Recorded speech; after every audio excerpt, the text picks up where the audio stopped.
Good afternoon, everyone. This is an update on the tropics for October 21st, 2022. We have a new disturbance that is in the Atlantic, and this is actually heading to the northwest towards the east coast over the next week or so. This could have gradual development or kind of just move this direction as a tropical wave. We also still have Tropical Storm Rosalind there, just off the coast of Mexico. This is still expected to become a hurricane and bring those hurricane impacts to portions of southwestern Mexico that we do need to talk about. So we're getting right into it here. Like I said, there's that tropical disturbance that we are going to be watching closely. There's that kind of circulation you can really see with that on that top right, top left edge. We also have some convection and rain shower activity on the eastern edge of that tropical disturbance. Tropical Storm Rosalind today has a lot of convection associated with it, especially right near the center, which means it could be definitely strengthening into more of that hurricane status. Maybe in the next couple of days. Here's the National Hurricane Center for the Atlantic, and as you can see, there's that one disturbance. It does have a 20% chance of a cyclone formation for 5 days, a low chance. As you can see, Bermuda is in that, and it is a definite, very long area, so this could definitely be moving very quickly.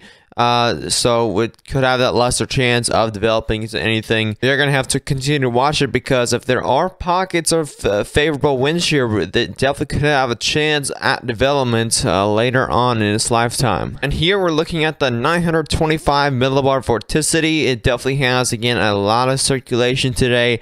For that one disturbance that's going to be moving towards the Bermuda area. And I'm going to highlight that real quick here. We're going to also look at the wind shear, because wind shear has definitely been a problem for some of these. It is an unfavorable wind shear right now, but as you can see, we have some favorable wind shear ahead. There's Bermuda right here. And as you can see, it's going to have a big pocket here of favorable wind shear. Which again, it could definitely have some development. That's why the National Hurricane Center has a little bit of confidence in this, and that's why they didn't name this as a tropical disturbance, because it does have some favorable conditions possibly ahead of it that might kick it up a notch. And just like that, as I was making the video on the 2 p.m. update, we actually just got this as Invest 94L. Which we have that close-up infrared view. As you can see very clearly, that circulation right there, a little bit of shower activity happening right there. Have some convection blowing up on the southeastern side, but really nothing happening except that circulation-wise.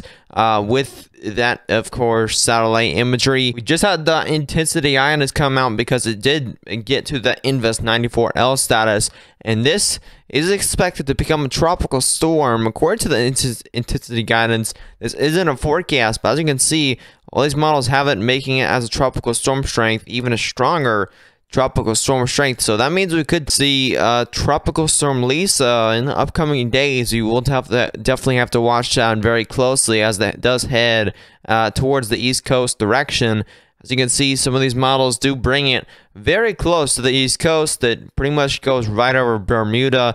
And again, I think it's going to have some of those tropical storm force winds. I just don't know. I'm not really confident in some of that convection. Really depends on if we could get a lot of convection surrounding it, and that's when it might become a tropical storm. But it really depends on the conditions it's going to be in throughout the next few days. Again, we have that pocket of favorable wind shear. But looking at the Saharan air layer, dry air, we do have a lot of dry air that's going to be erupting this.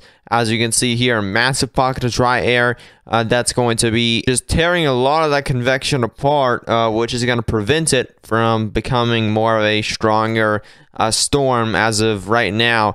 And this is going to, again, heading towards this direction. So this Saharan air definitely is really not moving anywhere as of right now. As you can see, very deep dry air, some very dry air, and this is just not weak dry air. This is very, very dry air here in the Atlantic, which is really going to prevent it from developing any faster than it is right now. Here's the GFS model. As you can see, we can definitely see this moving to the northwest, but it really doesn't have much development at all.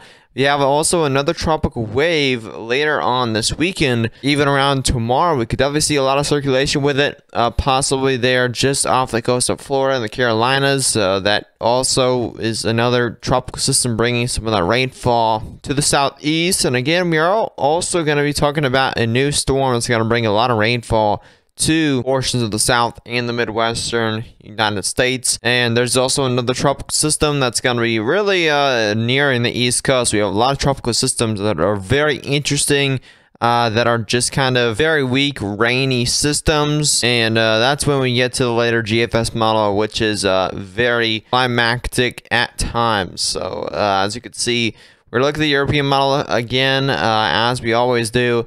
And as you can see, European model typically doesn't really have much development at all with some of these weak tropical waves. As you can see there, icon model, we're going to look at here. As you can see, icon model definitely has a lot of confidence in some of these systems. With that one system, definitely has some confidence that it might make it to a tropical depression strength, maybe even a tropical storm later on in its lifetime, even into next week.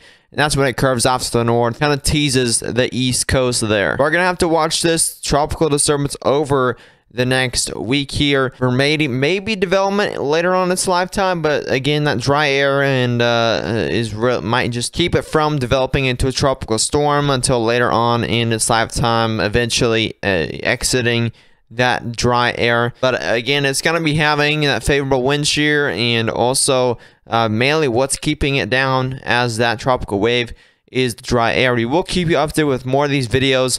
Make sure to subscribe to the channel if you are new and turn on post notifications so you won't miss a single upload or live stream. Make sure to share this video with friends and family. As always, like the video. I'll see you in the next one. Stay safe.